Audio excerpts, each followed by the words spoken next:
everyone, thanks for joining us here at Gearhead Grind. Today I'm doing a video review of two Rugged Radios helmets, the Impact 1320 helmet and the Pyrotect Midair helmet. Today I'm doing this from the new storage space for the Can-Am X3 here. Haven't yet gotten the actual garage door for it, so please excuse the tarp in the background and it's a little echoey in here. But, you know, getting into UTV racing, decided to try out two different helmets, see which one I liked a little bit better, and wanted to do a review for them today. Let's start off with the Impact 1320 helmet. Both of them are very similar in a lot of ways. Both of these are racing helmets. They have the Nomex liner here, and I'll do some close-ups as well, so bear with me for now. Both of them have the Nomex liner. The Impact has what they call their, gray stuff or gray matter liner in here. One thing about the Impact is it does not have this little chin shield, so maybe a little bit more air getting up in here. The microphone is a little bit more exposed with this Rugged Radio set. Both of them have the same setup with the, Rugged Radio's helmet kit here, and that helmet kit includes a 3.5mm headphone jack. Both have large viewport openings. The Impact is a little bit more sloped, and also it's hard to see from there, but when they're side by side, the Impact does actually have a smaller shell size all the way around. It sits a little bit lower, it's not quite as long, and it's actually a little bit narrower as well. What else for the Impact? Both of them do have the posts here for tear-offs. The Impact, I actually like the flip up for it a little bit more. It has this positive engagement pin here and a little bit bigger point to hit your finger on. So especially if you're wearing gloves, it's a little bit easier to find it and lift this up. It does definitely lock it into place quite well, which is nice. But at the same time, it's nice to be able to find where this is without having to fiddle with it on the side. It does lock pretty well in place, and it has nice resistance, so it's not going to flip down on you, and there's 3 positive clicks as it goes. Very nice helmet overall, of course, and as you may know already, but this one is the side entrance for the fresh air input. It is a barbed one.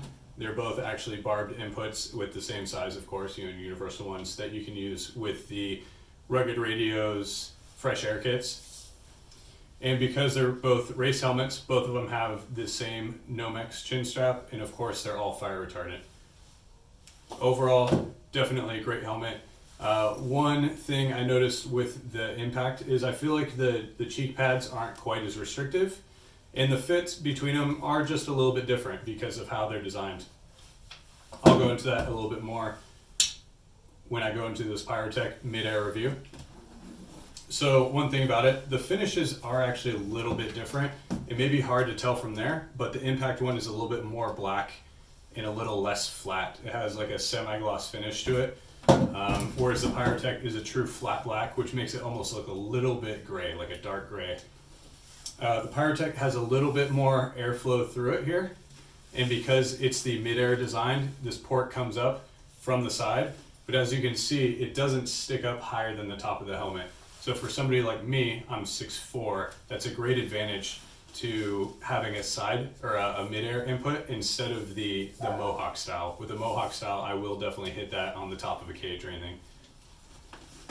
Looking at the side profile view here, you can tell that it does have this little arrow lip to it. It also has the front lip here, which they claim helps. So if you're in an open cockpit like the X3 here, it's supposed to help with buffeting a little bit and keep that helmet feeling planted. The one concern for me is I am gonna run the neck skirt for dust and dirt. And with this, it's a little weird. So you have to attach the Velcro above it, and then it kind of, pushes out that neck skirt.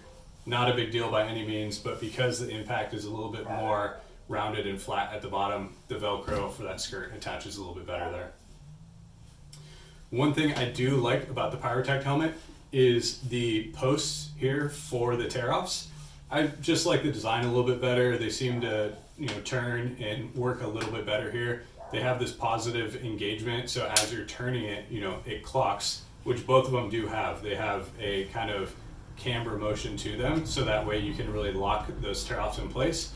And for whatever reason, I just like the Pyrotect one a little bit better. It has a little graphic on it, just looks a little bit cleaner. In regards to how this one opens, it does have this positive engagement pin here as well to keep that helmet closed, but the little an indentation to get your finger in here, but the little flap here to basically get your finger under is a little bit smaller. So if you are a person that wears gloves while driving or co-driving, maybe a little bit harder to find there.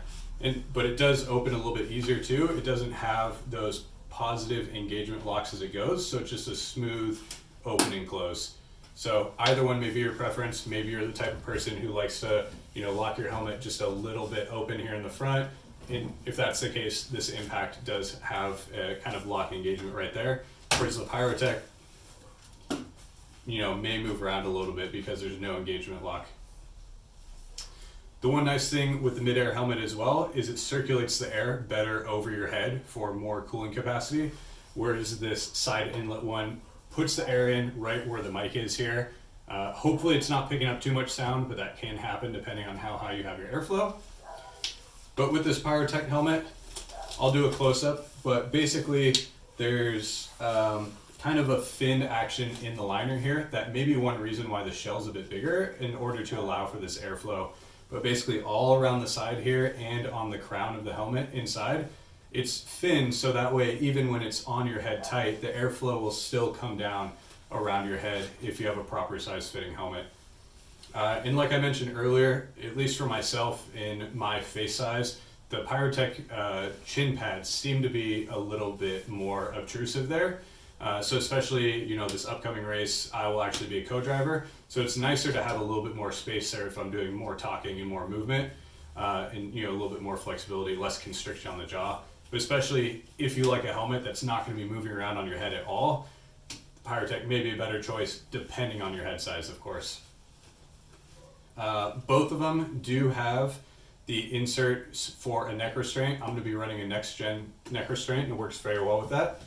So you can see here, both of them have the threaded insert. The Pyrotect just has a little pin here to close it off, whereas the Impact is a little bit more visible. But that, if you're running a neck restraint, that doesn't matter one way or the other. That's basically it. Pretty similar helmets, both cool, both great helmets, very lightweight. I think the Pyrotect is a little bit lighter, just, in holding them.